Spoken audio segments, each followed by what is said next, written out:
থেকে জানতে পারি যে সাতপন্থীদের স্টুডেন্ট যে গ্রুপগুলো রয়েছে তারা সচেতন ছাত্র সমাজ বা এরকম একটি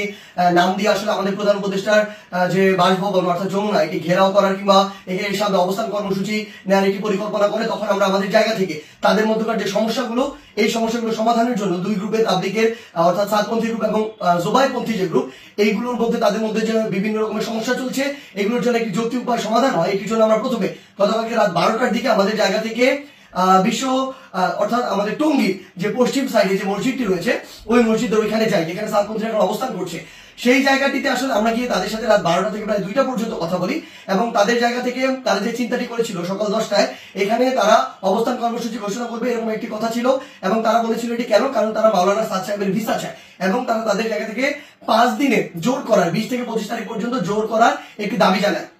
আমরা আমাদের জায়গা থেকে সেখান থেকে যে সিদ্ধান্তটি নিয়ে আসি সেটা হচ্ছে একটি সিদ্ধান্ত যে আমরা আমাদের জায়গা থেকে বলি যে প্রধানমন্ত্রী আমাদের যে হচ্ছে প্রধান উপদেষ্টার যে বাসভবন তিনি আসলে এই অভ্যুত্থানের স্পিরিটকে সামনে রেখে গণভবনে না থেকে যমুনায় থাকেন, এটি তুলনামূলক অরক্ষিত হওয়ার কারণে আমাদের যখন ইচ্ছা বসবো আর এটি আমাদের দেশের একটা অস্থিতিশীলতার চিত্র তুলে ধরবে, এটি কখনো হতে পারে না, এটি যৌক্তিক না, আমরা এটিকে সমর্থন করি না। সেই জায়গা থেকে আমরা তাদেরকে এটি অনুরোধ করি যে তারা যেন এখানে অবস্থান কর্মসূচি কিংবা ঘেরাও কর্মসূচি না করে, তারা এই অবস্থান থেকে সরে আসে। তারা তাদের জায়গা থেকে স্পষ্টভাবে দুইটি দাবি জানায়। এক নম্বর যে দাবিটি সেটি হচ্ছে যে তারা মাওলানা সাদ সাহেবের ভিসা নিশ্চিত চায়, দ্বিতীয়ত তারা 20 তারিখ থেকে 25 তারিখ 5 দিনের জোর করতে চায়। আমরা তাদের কাছে বলি যে 5 দিন পরে যাবেন কিনা এই কমিটমেন্টটুকু যদি আপনাদের থাকে যে 25 তারিখ আপনাদের যখনই শেষ হয়ে যাবে তখন আপনারা চলে যাবেন, তাহলে আমরা আমাদের জায়গা থেকে এই দুইটি দাবি নিয়ে আরেকটি যে গ্রুপ রয়েছে যারা এখন কাকরাইল মসজিদে অবস্থান করছে জোবাইরপন্থী গ্রুপ এবং সেখানে হেফাজতের নেতৃবৃন্দ রয়েছেন তাদের সাথে আমরা গিয়ে কথা বলবো। তারা যখন এই কথাটি দেয় যে তারা এই কমিটমেন্টটি করছে 25 তারিখে তারা ছেড়ে দিবেন, আমরা সেখান থেকে রাত 2টার দিকে কাকরাইল মসজিদে আসি।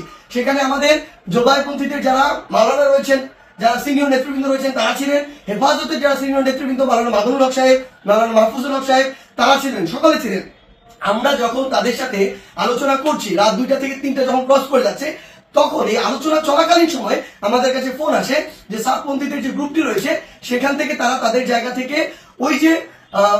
আরেকটি যে মাঠ রয়েছে যে মাঠটি হচ্ছে ইস্তেমার যে মাঠ, যে মাঠটি সেদিকে যাওয়ার জন্য তাদের 10-15-20 হাজার মানুষ আসলে ওইরকম একটি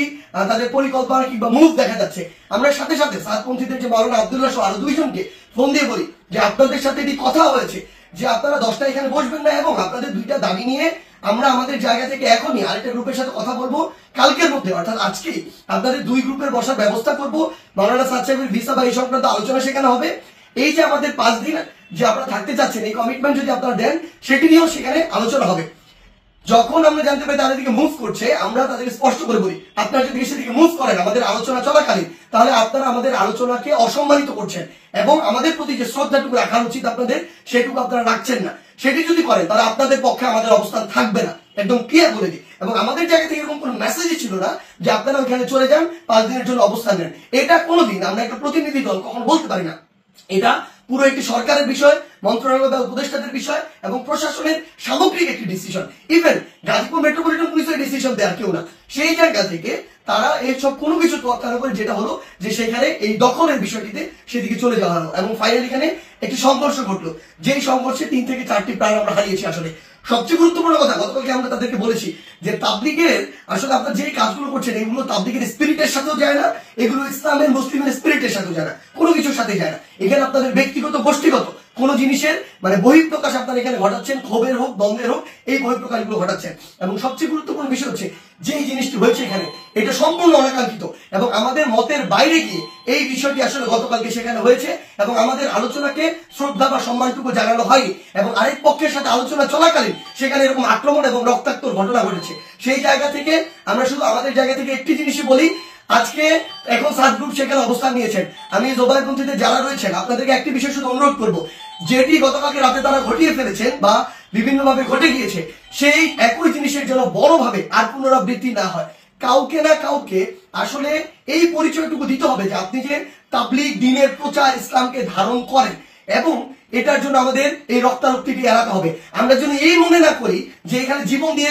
দিয়ে দিব আর শহীদ হয়ে আমি জান্নাতে চলে যাব। আমরা আমাদের ক্ষুদ্র জ্ঞান থেকে মনে করি এটা শহীদ হয়ে জান্নাতে যাওয়ার কোনো জায়গা হতে পারে না, এটা কোনো উপায় হতে পারে না, বরং এটা তাবলীগের মধ্যে, ইসলামের মধ্যে, মুসলিমের মধ্যে, দেশের মধ্যে একটি বিশৃঙ্খলা সৃষ্টি করা হচ্ছে। আমরা প্রশাসনকে উদাত্ত আহ্বান জানানোর জায়গা থেকে গতকালকে যারা এটার সাথে সংশ্লিষ্ট ছিল, জড়িত ছিল, তাদের দৃষ্টান্তমূলক শাস্তি দিতে হবে। তারা যদি ইভেন কোন একটি গ্রুপের সর্বোচ্চ নেতা হয়, তার বিরুদ্ধেও যথাযথ ব্যবস্থা নিতে হবে, আইনের আওতায় নিয়ে আসতে হবে। আদারওয়াইজ এই জিনিসটিকে যেভাবে চিত্রায়িত করা হচ্ছে সেটি কোনোদিন তাবলীগ হোক, মুসলিম হোক, ইসলাম হোক, কোনো কিছুর স্পিরিটের সাথে যায় না এবং এটি হতে পারে না।